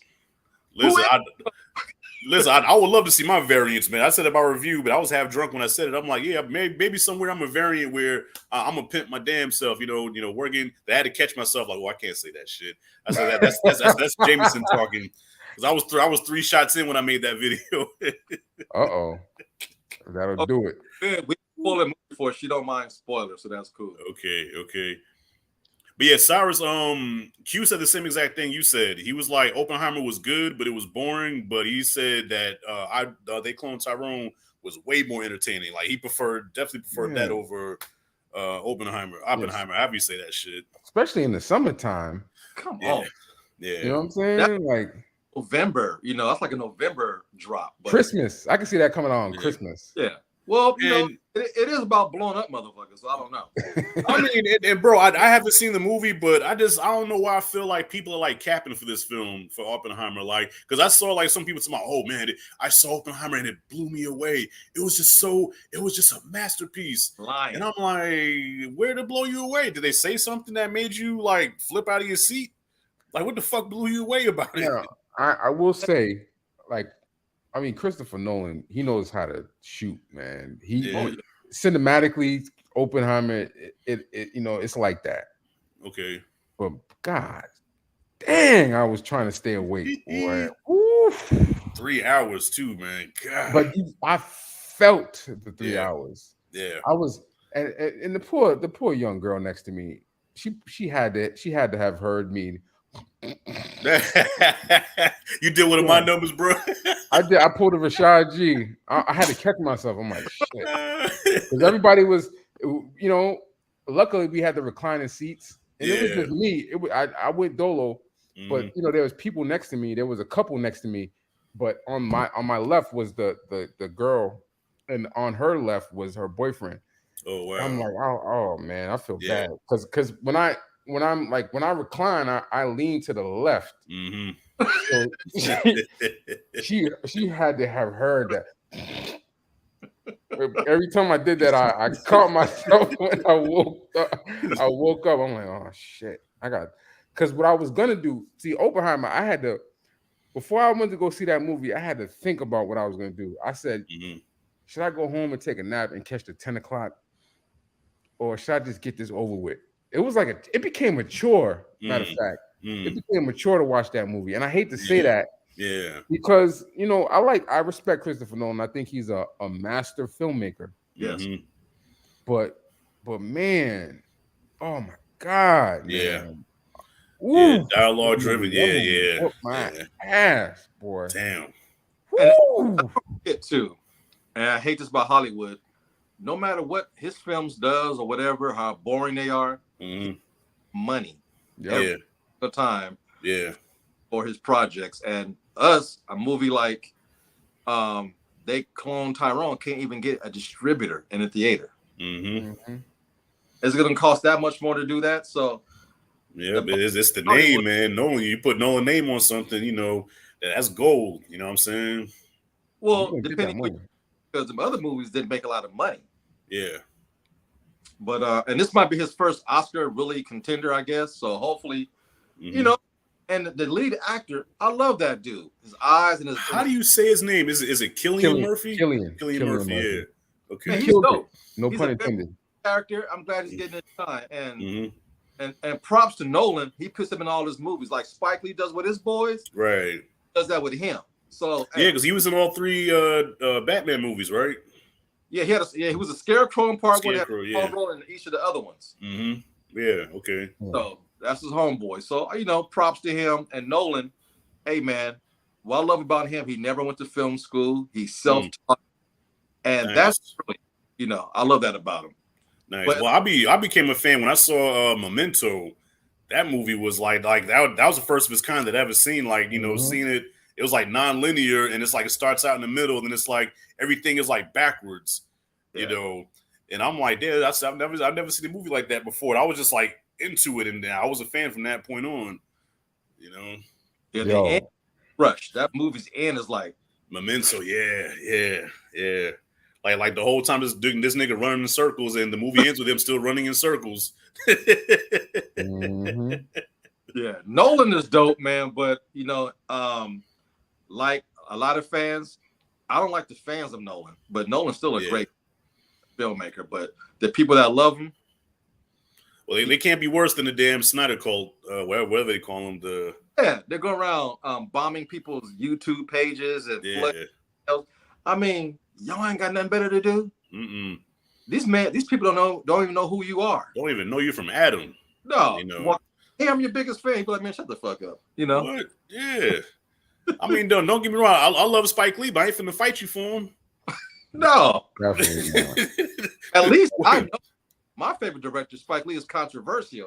I'm not going to defend him. I'm like, hey, man, to each his own. I personally like it. And Spike Lee made me mad a couple of times fighting with Tyler Perry. I'm like, come on. Right. Yeah, that's the thing. Like, I'll debate you about it, but I'm not going to be like, hey, man, you don't want to talk about Spike Lee? That shit ain't funny, motherfucker. Step outside, I'll beat your ass. Spike Lee's a genius. Because I love Tim Burton, but a lot of people don't feel him. I love Tim Burton. Yeah. He's out weird, I mean, it's all subjective, man. The greatest thing in the world to me may be trash to you, and vice versa. Yeah, like I love Barbarian. Oh, here we go. Here we go with that hairy nipple again. Here we go with that hairy nipple again, man. That movie, man. Hey, what was that? Come to America? There they go. There they go. Every time we start talking about movies, he got to pull Barbarian out his ass. That's day one. That's day one. Barbarian, man, that's my joint, man. Yeah, I mean, listen, when I tell people Rocky 3 is my favorite movie, they say Rocky 3. Yes, Rocky 3 is my all-time favorite movie. That's Club of Lang, right? That's Club of Lang, yeah. At least as long as you don't say Rocky 5. Nah. Go for it. I have a soft spot in my heart for that movie, but I would never defend it. Okay. So my son was laying on the couch. He was tired from work. I went up to him. He had his little shirt off, showing his little cuts. So I'm he's hooking. So like oh shit. Was dying. I know that movie verbatim. Rocky. Oh yeah. I quote it all the time. Yeah. Me and my son debate because he's 7, but he likes 4. 4 is his favorite one with Drago. Yeah. And I don't get me wrong, I love 4. I do. 4 was like an event at that time when it came out. Like 4, like the way they marketed Rocky 4 was like it was a real fight. Like it was a real boxing match. Like this time he's going against the Soviet Union, and it was a big deal. So I love 4, but the fact that they killed Apollo, that's why I cannot put it up there. Let me ask you this. They just put out a new version of Rocky 4, right? Yeah. Do we know what the exact differences are? Because there's some alternate shots. It's a total. No, he totally recut the film. Yeah, he totally recut the film. So it's still an hour and a half, but he added some new scenes. He took out the robot, And so even the montage, like, so when you think about Rocky 4, you think about that montage, right? And when you think about it, you sync up the song with the montage, but he actually, like, he changes it, so it throws it off. So even in the fight, he shows it from different angles, and he adds a couple of new. It was weird to me. I didn't like it. I didn't It's like the not. So it's director's not cut. better. Nah, not at all. Wow. Not at all. And he gave Drago a lot more lines. I guess he tried to humanize him to make him more of a human and not a robot. But I'm like, no, he's Frankenstein's monster. You know, he's silent but deadly. That's the appeal of Drago. Yeah. And yeah, he gave him way more to say. So instead of his wife speaking for him, like in the original cut, he says those lines now. Yeah. Interesting. I didn't like it. I mean, you might feel different. Some people did, but I didn't like it. It threw me off. I'll check it out. Yeah. But fellas, it's been real. I need to know.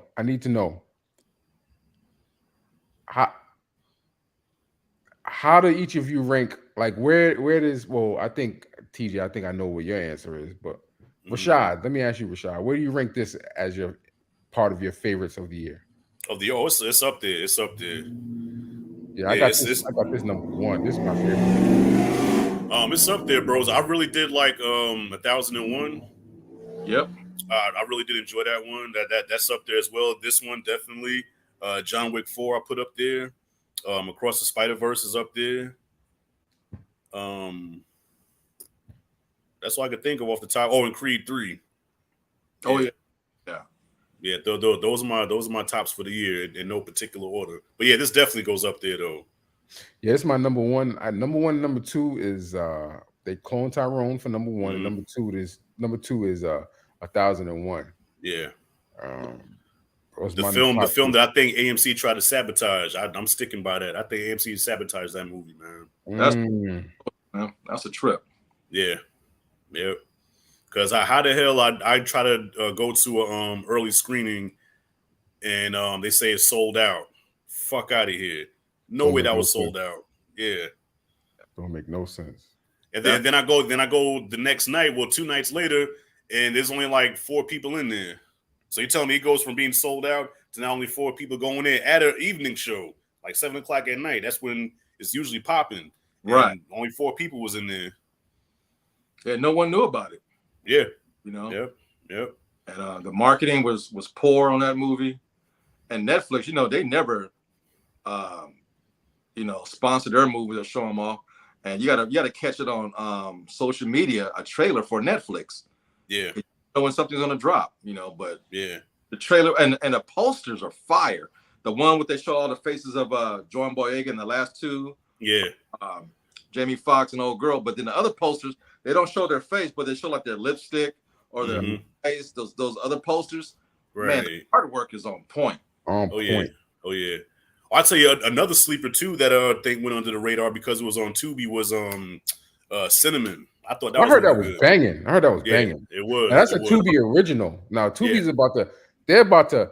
I'm gonna tell you what, with this whole strike, what's gonna happen is a lot of good, like under the radar black filmmakers are gonna start putting their stuff on Tubi, like straight to Tubi. Yeah. And they're gonna be discovered by Tubi, and then Tubi is gonna try to pour some money into them to make their own original films with the best of the best that put their stuff on Tubi. Right. So this is a good time. Because that movie Cinnamon was produced by it was produced in conjunction with an initiative, like a black film initiative, for Tubi. I sent the article to Blacktastic earlier. And so yeah, man, Tubi is about to flourish with this strike. Oh yeah. Nah, for sure, man. And just like how Jamie Foxx, how his character was real funny in this, Damon Wayans has almost just as funny a performance in that movie. Oh, man. I gotta check it out. I heard Cinnamon was really good, so I'm gonna check it out. That was dope, but that's another one that because it's Tubi, that's Tubi. It's probably some trash, ratchet TV, ratchet movie, but nah, it's the total opposite of that. Tubi has a bad stigma because of the stuff that people put on Tubi. But their original stuff is about to be dope. I mean, the Chris Stokes movies, I sent TJ a link for the movie. What's it called? Best Friend. Yeah. I mean, you know, Chris Stokes. You know, Chris Stokes is Chris Stokes, but Yeah. you know the other stuff that's gonna start, you know, coming from Tubi that are original stuff. I think it's gonna go. You know what I'm saying? Tubi's gonna turn it around. Tubi's gonna be the one-stop shop, and it's free. So it's gonna give a lot of opportunity. Like our last live we did, how we talked about what is Tyler Perry gonna do with BET. Well, I think Tubi beat him to it. Yeah. Covered on Tubi doing this Hollywood debacle that they're going through. A lot of young black filmmakers, male and female, will be discovered and get decent, you know, money for production. All we need is what, $5 to $6 million, and we prove we can triple that in theaters. Yeah.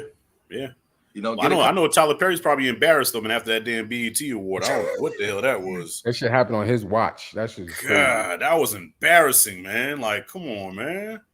I thought we was beyond that, huh? That was an episode of the Boondocks. Yeah. Oh, it was embarrassing. I was ashamed. Yeah, I was ashamed. You know, I've been thinking this past month and a half, the things that have been transpiring in the black community, like there's about 5 or 6 instances.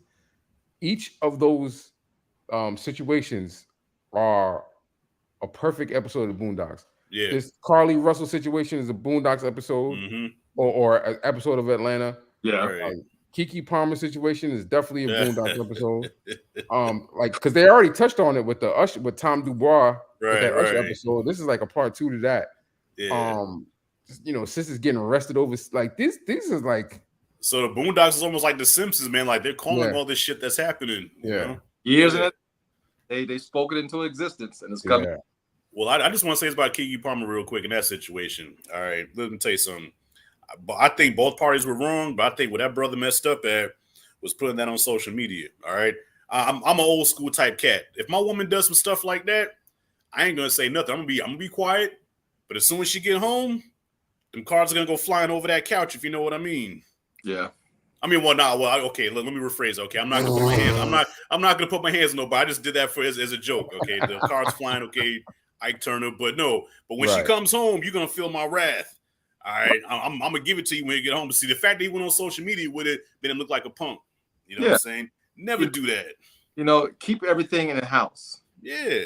Because once you open up the floodgates, you're gonna look like Jada Pinkett and Will Smith. Everybody gonna know your business. Yeah, because man, the internet don't give a damn. The internet is a place where people, you know, they fish for clicks, for content. You know what I'm saying? If I could take your worst pain and make a joke out of it for people's amusement, just so I can get clicks and likes, you know, people do that now. You know what I'm saying? They don't give a fuck about your feelings or what her, like Tyrese. Come on. Tyrese said that brother was hurting. You know, like, what do they want from me? You know, that brother was hurting, man. But they took him and made a fool out of him. They did. But he did it to himself because he put himself out there. Let me tell you something. You'll never know if I'm having a bad day unless I. But if some shit is going on in my life, I ain't gonna tell nobody. No. Well, that's. I mean, so what you just expressed, Rashad? Yeah. I think that is. I think black men in particular, we deal with like that's our thing. Like, right? We can't honestly, we can't express ourselves publicly because, you know, there might be ramifications, and a lot of times, you know what I'm saying, our pain will be used against us. You know what I'm saying? So we can't really express. We got to just keep that shit bottled up, or talk to our closest homies. You know what I'm saying about it, and then keep it moving. You know what I'm saying? Yeah, and even then, sometimes you can't do that either, because sometimes the closest person to you that you vent to, they'll listen to you, they'll give you feedback, but the moment you piss them off, they'll use that against you. What would you piss them off? Yeah, that's why you was crying like a bitch over your woman leaving you. Nah, like, dude, why would you throw that back in my face? That's why you have to find a select few. You know what I'm saying? Yeah. I definitely don't vent to your woman. Right. Definitely don't vent to your woman, because when they get mad, they're gonna just see, motherfucker. Remember that time you was broke and I gave you $20, motherfucker? You know what I'm saying? Nah. Yeah. Why you sit there crying like a little girl? Like, yo, don't say, you know, cards over the couch. Do it again. Yeah. You know. People that know, depending what kind of person they are, will use it against you. Yeah. Yeah, Yep. I mean, I've witnessed that. I've been a part of that. I've had people that was close to me that I thought I could trust with certain information, and then boy, the moment I pissed them off, they threw that shit back at me like freaking darts. And I'm like, damn. I mean, arrows, not dart. Like that's not a dart, that's an arrow. But you know what I mean. Yeah, it is what it is, man. But yeah, but it's sad. Yeah, so I hope that brother learned his lesson, man. Next time you have woman problems, don't put it on social media. Yeah, because it'll break up a happy home. Yeah, and Kiki's for the streets. I respect her as an actress, but she for the streets. Yeah. I'm not saying anything because I may want to cast Keke Palmer in one of my movies, so I'm just trying. I'm never gonna meet her. I'm just saying, she for the streets. I never gonna meet these motherfuckers. Yeah, I ain't scared of you motherfuckers. Exactly. See, I'm just being diplomatic. I ain't saying nothing. Now offline, you know what I'm saying? I'll be, you know what I'm saying? We be politicking offline. Yeah. But I'm trying to keep my options. You got a whole man at home. You got a family at home, man. You out of here with your fishnet stuff and got all your butt cheeks hanging out, and you grinding on Usher. Come on, man. That's disrespectful. The Boondocks, baby. Yeah. She ain't look bad though. I ain't gonna lie. She ain't look bad. I mean, I ain't complaining, but she for the streets. That baby weight look good on her, bro. Man, look at it. When that woman weight kick in, golly. Shit, girl, if I had some gravy, I sop you. But yeah, on the weekend though, that Hollywood thought they were shining. I'm glad that Netflix had our back. Right. A true gem and a classic, man. I am proud to be a lover of this film, man. It made my. I love it. I love it, man. No doubt. And we have to shout out the director too. What's his name? Jewel Taylor. Jewel Taylor. Jewel Taylor. Okay. Yeah.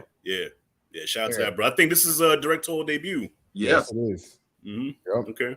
And Cyrus, that's him in the movie that sitting next to John Boyega saying, "Hey, yo, that's you." I didn't know that until you told me. Oh shit! Yeah, you're right. Yeah, that was dope. Yeah, that's what's up. Well, I hope that the week is number 1 on Netflix. And it is. It's number 1 right now. Oh, it is. Okay. Yeah, it's number 1. Yeah. Yep. Man, I'm glad to hear that, man. That made my weekend. Oh yeah. Well, movies off the chain. Up all night, man. I appreciate y'all coming through. He hit me up earlier. He was actually filming a movie. He said, I might not make it because I got to help my homeboy out with his film. Okay. You know how you say, nah, black folks are. Everybody shoot, so he might not make it. Honestly, we might need a part 2 with Q because I gotta hear his expertise.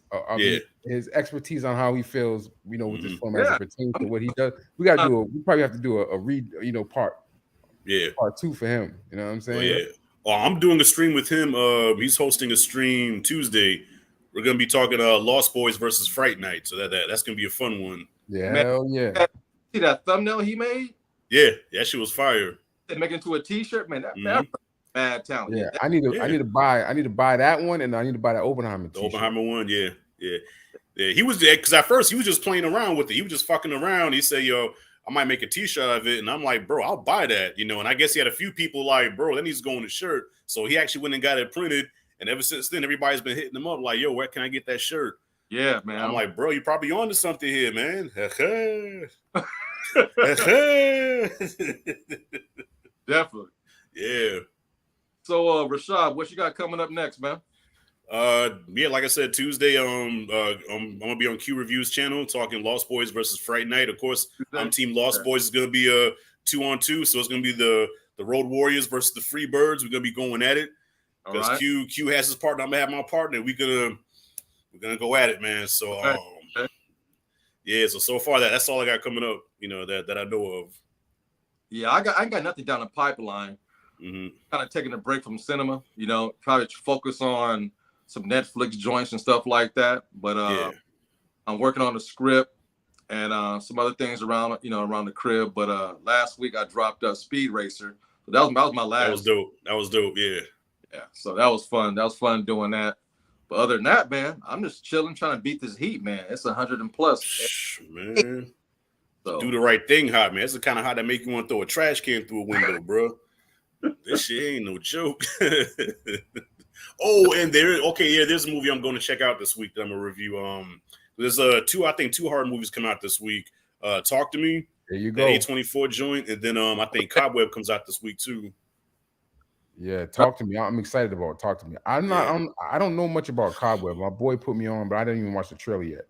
Mm-hmm. But does it look good? Yeah, it looks I don't know about a masterpiece, but it looks straight. I'm excited to go see Talk to Me. You know what I'm saying? Yeah. I mean, it's A24 though, but that's the only thing that makes me nervous because A24 and horror do not go good together. But you don't think so? Hell no. I mean, besides Pearl was straight, but X was a joke. I don't get the appeal of X. Come on. Oh, TJ, you heard him, TJ? Hey, I respect his opinion, and plus what he says makes sense. An old lady going around killing people. Yeah. It's silly. Just like your grandma. Come on. I mean, look, listen, yo, you respect your grandma, you love your grandma. But if your grandma ever wanted to go crazy and pick up a knife, you ain't gonna be afraid of her. Yeah. That's grandma. Yeah. Blow your old ass over. Man, she picked a pitchfork and drove it through the wall. I mean, I can't do that shit. Yeah, and so hold up. So throughout the movie, right, she's fucking these people up. And then at the end, when your girl had the shotgun, right? Wait a minute, did she like shoot the shotgun? The shotgun blew her backwards? Yep. Through the damn door? So you telling me you had all this Jason strength earlier, but now a shotgun blast blows you through the door, you break your hip. Get the fuck out of here. And then you had that whole sex scene with the old dude. I'm like, bro, I paid $7 to see these two old geriatrics go at it. Come on. No. And plus, the only one that made sense was she got close to the dude by the car and got close to him. That made sense. But everything else, walk out the house all fast. Look, you ain't that swift. Right. But walking hood and grass and weeds, man, my feet be hurting. No, hell. Yeah. And her whole motive for killing is because nobody would have sex with her. That was it. If you didn't want to fuck her, she would kill you. I thought it was well directed. I like the characters, Yeah. Maybe feel like Texas Chainsaw. And I like the subject matter, filming a porno back in the days. It was unheard of, going independent. So all that stuff I love. She's a little bit outrageous, but Pearl made me appreciate her later on. It was still unbelievable, but made me appreciate her a little bit more. Well, maybe I gotta watch them back to back because I did like Pearl. I mean, I'll be lying if I say that scarecrow scene didn't turn me on a little bit. You know what I'm saying? I did like Pearl. I'm sorry, Cyrus. I'm weird like that, bro. You know what? This is why I'm single now, bro. Because I'm attracted to crazy ass women. You know what I'm saying? But yeah, I like Pearl, so maybe I gotta watch X again along with that one. Yeah, and I'm looking forward to Maxine, how they wrap it all up. So right. But just historically, A24, Hereditary, I hated. Midsommar, I didn't even bother. Lamb was a joke. Man. Q discouraged me from watching Men. I watched his whole breakdown of the movie. He broke it down play by play, and by the end I said, "Oh hell no!" I went to the movie theaters to watch Men. Yeah. And what's that movie about the goat having a human baby or something? What? Lamb. I saw that shit. I went to go see that. I walked out and I said, "What the fuck was that?" Yeah. But hey, man, they furbish these movies. They get made. I don't understand. Yeah. That's why I'm willing to give Talk to Me a chance just because I did enjoy Pearl. I said, okay, A24 up to that point was like 0-3 for me, 0-4. But then Pearl dropped. I said, okay, Pearl I really enjoy. Let's see if they can do 2 in a row now with Talk to Me. So we shall see. It's coming off a lot of Oscar wins. So, hey, the studio got a little bit of prominence now. So we'll see. But and plus the whole backstory of Talk to Me, a YouTuber made that film and got. I heard. So I want to see it just on the just of that coming from our platform to make big leagues like that. So it's pretty cool. Yeah, no doubt. All right, y'all. Well, that's it for me. Brother. Got anything coming up? Working on? In post-production for Year of the Rat. You know what I'm saying? You know, that's it. That's the main thing, man. The main thing is that film and just getting that ready for festival season. Get it on Tubi too, man. Get some traction. Yeah, I'm putting on everything. Yeah. You know what I'm saying?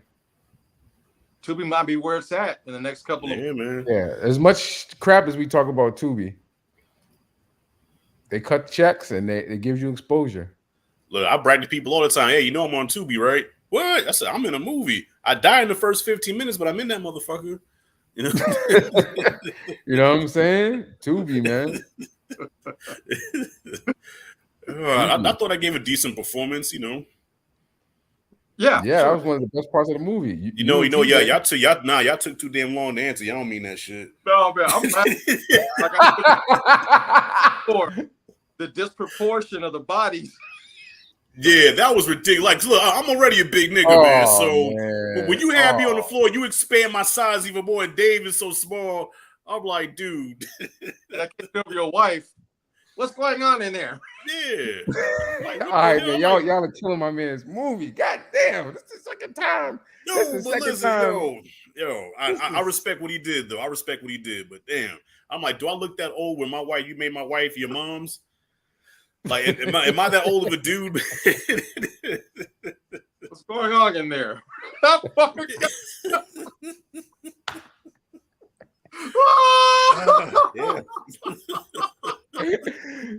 Yeah. Hey, my man made a movie though, man. So respect. Yo, you guys are Yeah. Y'all asses are in the movie. That's the funny thing about it. Yeah. Yo, I wonder how many actors really do this shit though. Like when they talk about a movie that they're in and people like it, like, wait, man, that movie was terrible. I saw Richard Pryor. Okay, Richard Pryor did that with Stir Crazy. You ever see that interview that he did years ago where he was coked out of his mind? You might can still find it on YouTube. Richard Pryor was coked out of his mind, and the guy was asking him about Stir Crazy, right? He said, yeah, so Stir Crazy. He said, well, what do you want to know? It sucks. He's like, come on, Richard, you can't say. He said, no, I'm serious. He look, I got my money. Fuck him. I swear, he shit on the movie. That movie is held as a classic. Shit. He said he ain't like it. I don't know. I guess it was different from the script because from script to screen, it's like a whole different. So I guess the script was different from what we actually saw. So yeah, because he was like, yeah, you can edit a movie different than what it is. We said, but look, I got my money. Fuck him. Yeah, that's true. Oh man, if you want to see the funniest interview, look up that. Just type in Richard Pryor coked out interview. I'm gonna do that tonight. You're welcome. He was saying some wild shit. I bet. Yeah. Well, hey y'all. Hey man, it's been a pleasure. Hey, we found the talk about. I love this. All right, no doubt. Awesome. Thank you. Thank you for having me, brother. Y'all have a good night. All right, y'all too, man. Peace. Peace. Peace. Thank y'all for watching.